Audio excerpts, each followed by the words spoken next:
भारत और पाकिस्तान के बीच cease fire हो चुका है, लेकिन बावजूद इसके पाकिस्तान अपनी हरकत से बाज नहीं आ रहा है। सीज फायर के तुरंत बाद कश्मीर में लगातार की गई फायरिंग इस बात की ओर इशारा करती है कि पाकिस्तान उस कुत्ते की दुम की तरह है जो कभी सीधी हो ही नहीं सकती। लेकिन यहाँ अफसोस इस बात का नहीं कि पाकिस्तान क्या कर रहा है, क्योंकि उसकी हरकत से तो हम वाजिब हैं, बल्कि अफसोस तो यहाँ इस बात का है कि दुनिया का ये देश जिसका नाम तुर्की है, पाकिस्तान के समर्थन में क्या कह रहा है और भारत से न जाने अपनी कौन सी दुश्मनी निकाल रहा है। जहां एक और दुनिया को ये साफ दिख रहा है कि पाकिस्तान ने सबसे पहले बिना किसी वजह के पहलगाम में आतंकी हमले को अंजाम दिया और जब भारत ने जवाबी कार्यवाही करते हुए ऑपरेशन सिंदूर किया तो पाकिस्तान इतना तिलमिला गया कि भारत पर हमले करने लगा। और जब सीज फायर पर सहमति बनी तो फिर वही हरकत। कुछ देर बाद ही पाकिस्तान ने सीज फायर का उल्लंघन कर कश्मीरी घाटी में फायरिंग की। इतना दोगला चरित्र रखने वाले देश को अब तुर्की समर्थन दे रहा है और न सिर्फ पाकिस्तान को समर्थन दे रहा है बल्कि भारत के विरोध में खड़ा है। लेकिन ये विरोध क्यों? इस विरोध की असल वजह क्या है? ये जानने के लिए हम पलटेंगे वो इतिहास के पन्ने, क्योंकि इन इतिहास के पन्नों में ही छुपी है वजह।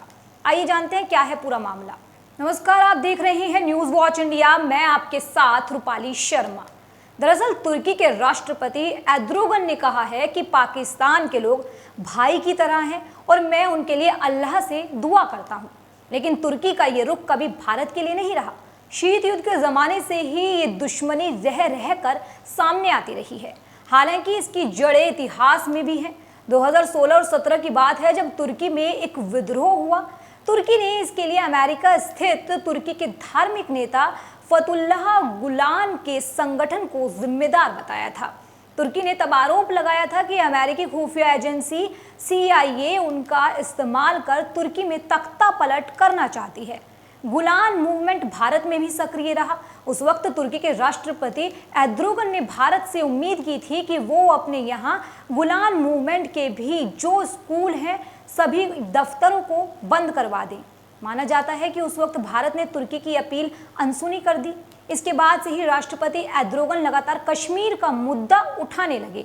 अब ये अकेला कारण नहीं है जिसके चलते तुर्की भारत को अपना दुश्मन मान बैठा है। इस दुश्मनी की जड़ें अतीत में कई बेहद गहरे तक धसी हुई हैं। एक एक कर आइए बताते हैं वो सभी वजह जो भारत तुर्की के खराब संबंध की वजह बनी है। पहली वजह है कि दिल्ली सल्तनत के 4 वंशज तुर्की थी। आज से करीब 800 साल पहले जब हिंदुस्तान में दिल्ली सल्तनत की स्थापना हुई, ये सल्तनत काल 1206 से 1526 तक रहा। इसमें पहले के 4 वंश गुलाम वंश, खिलजी वंश, तुगलक वंश और सैयद वंश मूल रूप से तुर्क थे। कुतुबुद्दीन ऐबक जो दिल्ली सल्तनत का पहला सुल्तान था, एक तुर्क गुलाम था। ऐबक ने मोहम्मद गोरी की हत्या के बाद दिल्ली की सत्ता संभाली। वहीं गुलाम वंश का प्रमुख शासक इल्तुतमिश भी एक तुर्क था और दिल्ली सल्तनत के इतिहास में एक महत्वपूर्ण व्यक्ति था। हालांकि खिलजी वंश को स्थापित करने वाला अलाउद्दीन खिलजी भी तुर्क ही था। उसने तो तुर्कियों के अलावा अन्य जातीय समूह को अपनी सेना और शासन में शामिल किया। इसी तरह तुगलक वंश के शासकों की सेना और शासन में भी तुर्क महत्वपूर्ण पदों पर थे। तुर्की रहे इन लोगों का शासन अब भारत में नहीं, तो तुर्की भारत से दुश्मनी भरा व्यवहार रखता है। दूसरी ये कि शीत युद्ध के दौरान भारत ने गुट निरपेक्षता को अपनाया, ये तो आप जानते होंगे। मगर जब अमेरिका और रूस शीत युद्ध में उलझे तो तुर्की अमेरिका के समर्थन में उतर आया। वहीं भारत रूस की गहरी दोस्ती थी, मगर भारत ने गुट निरपेक्षता को अपनाया। इसके बाद से तुर्की पाकिस्तान के करीब आता गया, क्योंकि पाकिस्तान भी अमेरिका का परंपरागत दोस्त बना रहा। तीसरी वजह में ऐसा माना जाता है कि गाजी सैयद सालर मसूद से दुश्मनी शुरू हुई, जो तुर्की सैनिक बनकर भारत आया। उसने 11वीं सदी में आक्रमणकारियों का साथ दिया था। मसूद गजनवी का ये सेनापति सालर मसूद इस्लाम को फैलाने के लिए भारत आया। उसने सिंधु पर आक्रमण किया और फिर मुल्तान पर जीत हासिल की। मेरठ और कन्नौज से आगे बढ़ने के बाद मसूद जब आगे बढ़ा तो उसे उत्तर प्रदेश के बहराइच में एक बड़े प्रतिरोध का सामना करना पड़ा। बहराइच के राजा सुहेल देव ने 1034 में गजनवी सेनापति सैयद सालर मसूद गाजी को हराया और मार डाला। ये कहानी का जिक्र 17वीं शताब्दी की फारसी भाषा की किताब मिरात ए मसूदी में किया गया है।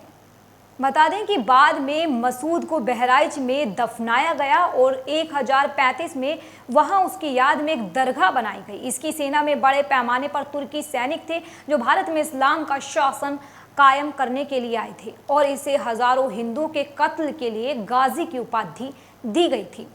दरअसल 19वीं शताब्दी में ब्रिटिश प्रशासन भी मसूद के प्रति हिंदू लोगों की श्रद्धा देख हैरान थे।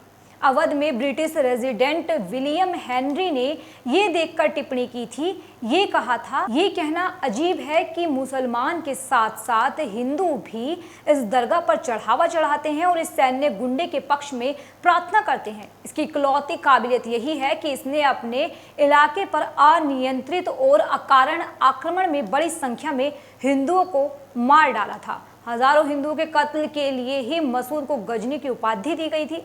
अब आप ये भी जान लीजिए कि तुर्की मुस्लिम देशों का नेता बनना चाहता है। भारत से रिश्ते ना बनते देख के राष्ट्रपति एर्दोगन ने अपना ध्यान अब मुस्लिम देशों का नेता बनने पर लगा दिया है।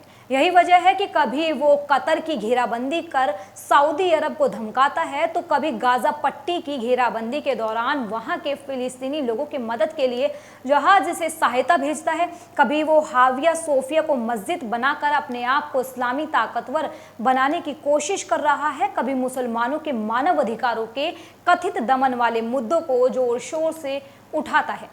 चलिए, तो पूरी दुनिया की बात हुई, सिर्फ भारत को देखा जाए तो तुर्की उन देशों में भी शामिल रहा है जो भारत को परमाणु आपूर्तिकर्ता समूह में शामिल करने पर विरोध कर रहे थे। दोनों देशों के बीच विवाद की एक बड़ी वजह व्यापार असंतुलन की भी है जो भारत के पक्ष में था। यानी भारत तुर्की को ज्यादा सामान भेजता था जबकि खुद तुर्की से कम वस्तुएं मंगवाता था। तुर्की चाहता है कि उसे दुरुस्त किया जाए और भारत अपना आयात बढ़ाए। साथ ही भारत मध्य पूर्व में तुर्की के साथ मिलकर प्रोजेक्टों पर काम करे। एक वजह यह भी कि तुर्की के पास अपना तेल गैस नहीं है, इस वजह से वो न्यूक्लियर पावर या परमाणु बिजली बनाने की तैयारी करना चाहता था क्योंकि उसके यहाँ उसी तरह के थोरियम मौजूद हैं जिस तरह से भारत के केरल में पाए जाते हैं।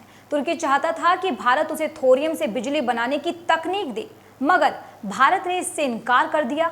एर्दोगन खुद 2 बार 2017 और 2018 में दिल्ली आए मगर बात नहीं बनने पर नाराज होकर चले गए थे। उन्होंने ये मान लिया कि भारत के साथ उम्मीद रखना बेकार है। भारत की नज़दीकी इजराइल, सऊदी अरब, संयुक्त अरब अमीरात जैसे देशों के साथ बढ़ती चली गई तो ये भी एक वजह बनी जिसके चलते तुर्की भारत से और दूर होता चला गया। तुर्की पाकिस्तान के सपोर्ट में ज़्यादा रहता है। तुर्की के रिश्ते बिगड़ने की एक बड़ी वजह भारत की बदलती नीति है जिससे तुर्की स्वीकार नहीं कर पा रहा। वे भारत की उभरती ताकत को पचा नहीं पा रहा। यही वजह है कि वे जब तक कश्मीर के मुद्दे पर पाकिस्तान का सपोर्ट करता रहता है। भारत और पाकिस्तान में तनाव के बीच तुर्की ने जिस तरीके का रुख अपनाया है उससे वो वक्त याद आ रहा है जब फरवरी 2023 में तुर्की विनाशकारी भूकंप से तबाह हुआ था। उस दौरान भारत उन देशों में शामिल था जिन्होंने सबसे पहले तुर्की को मदद भेजी थी। भारत की रेस्क्यू टीमों ने दिन रात एक कर तुर्की के भूकंप प्रभावितों की मदद की थी।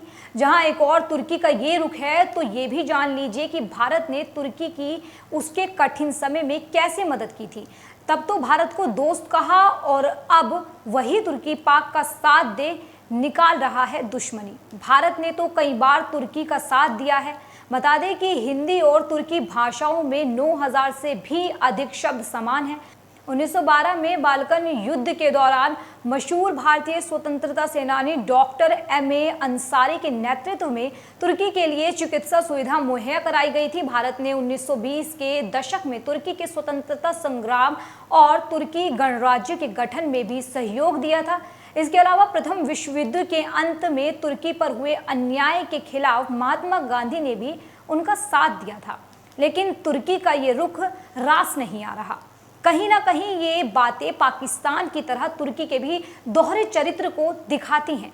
लेकिन एक बात सोचने वाली है, जहां एक और हम लगातार ये कहते रहते हैं कि भारत के साथ पूरी दुनिया खड़ी है, लेकिन मुसीबत में ये बात किसी भी चश्मे को लगाने से सही साबित नहीं होती। क्योंकि विपरीत स्थिति में दोस्त रूस तो साथ खड़ा नजर आता है, जो पहलगाम हमले के बाद अपने नागरिकों को ये कहता है कि रूसी लोग पाकिस्तान ना जाएं। लेकिन तुर्की के साथ रिश्ते जो भी हों, लेकिन इंटरनेशनल मॉनिटरिंग फंड संस्था पाकिस्तान को ऐसी घड़ी में कर्ज देती है, क्यों? युद्ध विराम के लिए या युद्ध छेड़ने के लिए? अमेरिका भी मध्यस्थता की बात करता है और ये श्रेय पाना चाहता है कि अमेरिका के हस्तक्षेप से शांति बहाल हुई है। ये जो बातें हैं भले ही कहीं नहीं कही जा रही हों, लेकिन इन्हें नज़रअंदाज करना ठीक वैसे ही है जैसे कोई नेत्र होते हुए भी नेत्रहीन बनने की कोशिश कर रहा हो। बहरहाल खबर में इतना ही। खबर पर आपकी जो भी राय है हमें कमेंट सेक्शन में ज़रूर बताएं। बाकी ऐसी ही देश और दुनिया की तमाम खबरों के लिए देखते रहिए न्यूज़ वॉच इंडिया। मेरा नाम रूपाली शर्मा है। शुक्रिया।